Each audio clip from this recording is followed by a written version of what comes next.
Are you always finding yourself in a sluggish mood just before the whistle is about to be blown for kickoff? Well, you're not alone, but this shouldn't be something comforting. In instances like these, you need to understand that small details can make a huge difference.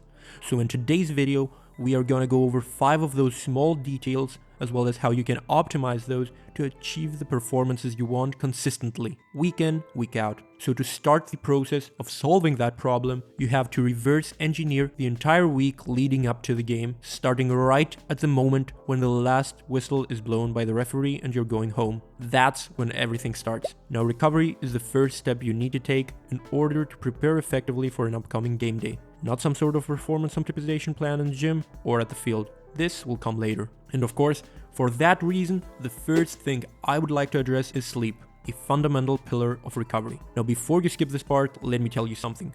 You are not paying enough attention to the quality of your sleep, period.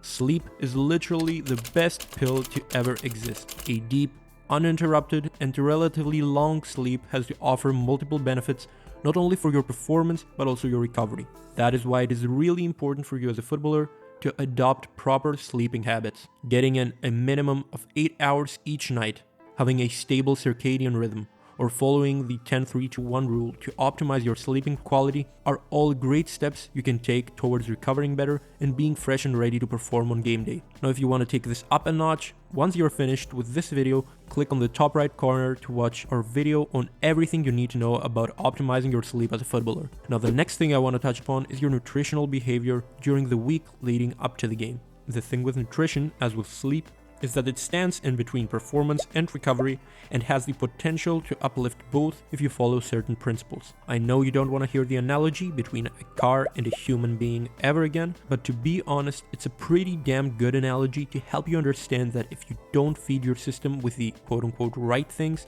you cannot expect it to perform like a Formula 1 car. And no, you do not need a nutritionist, a personal chef, or a pretty huge budget to start eating healthier. Making the right choices is always an option, and if you break down sports nutrition into its most basic form, you will quickly realize that it isn't complex. Get adequate amounts of protein in your diet, primarily from lean sources. Consume adequate carbohydrates to keep your glycogen stores away from being empty, and understand that both complex and simple carbs have their time and place in your diet. Eat colorful foods like vegetables and fruits many times throughout the day. And of course, get your damn water intake at a good level consistently. That's basically it. If you would like a more in-depth analysis of game day nutrition though, click on the top right corner and watch our video once you're finished with this one.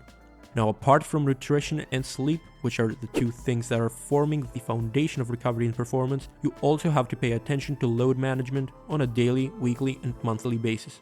What I am really talking about is avoiding overtraining and all the negative side effects this can cause to your performance on game days. Now, if you have watched our video on overtraining, which I'm going to link below, you already know that overtraining isn't a single injury that cures someday at training. It is a condition which progresses through a series of stages and finally leads the athlete to the overtraining syndrome. Your actions today lead to the results you're going to experience in the future. Although being a hard worker is good, you just have to start working smart if you want to see actual progress in your career. Our primary focus with our in-season athletes is to first prime their neuromuscular system for game day and then facilitate any sort of development in the areas that we agree they need to focus on. Performance comes first, development comes second. That is the mindset you need to have in season. So view your training as a means to prime your body, not quote-unquote destroy it and sacrifice your form in the name of development. Now, there's a variety of ways you can go about it, but I want you to keep in mind 4 basic principles and concepts and even consider researching them more in depth. Those 4 concepts you're seeing on screen right now are key to navigating your in-season training and will help you regulate the training process in a way that allows you to still develop your game without necessarily sacrificing your game day performance. So if I were to sum this up, I would say that in-season training is about targeting the areas of the game that you get the least exposure to in terms of development, or the areas of your game that are considered your weak spots. Once those are ruled out, start off with really low training volumes and intensities and progressively build up to find that sweet spot we call the minimal effective dose. Always adjust to how you feel and how your game schedule is laid out, and of course, invest at least 1 or 2 days to active and passive recovery.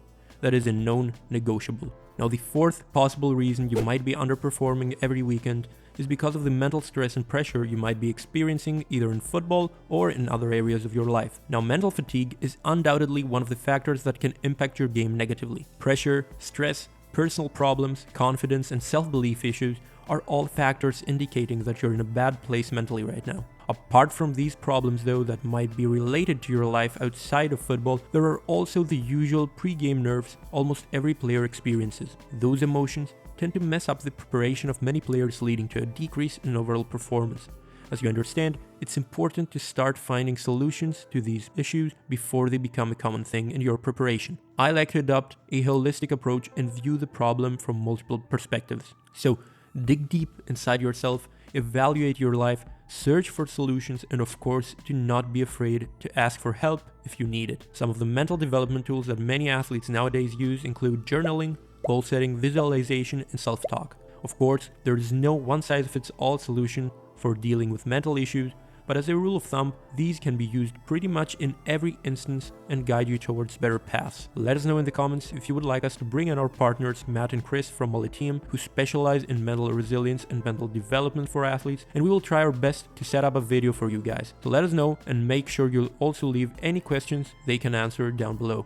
And now the fifth reason I believe many players experience inconsistency in their performances is because of inconsistent actions. This might seem a bit too broad, but in many cases it is the lack of systems and principles in your preparation that keeps you back from achieving peak performance consistently. And as you may understand, consistent results require consistent actions. If you're messing up with things here and there and constantly breaking up your preparation cycle, you'll most probably experience ups and downs in your performance. So I want you to leave this video with one thing in mind. Experiment with the tried and true preparation principles and find what works for you and what doesn't. It's a quite simple action that can really set you up for success. By experimenting in a good way with yourself and going through the process of trial and error, you can gain that self-awareness needed for you to come up with the systems that work for you. Nothing fancy, simple and effective actions. That is what you need. Now, if you would like to go in depth on any of the reasons we mentioned, just check out the description or watch this video next to take your preparation to the next level. Until the next one, have a good one, guys.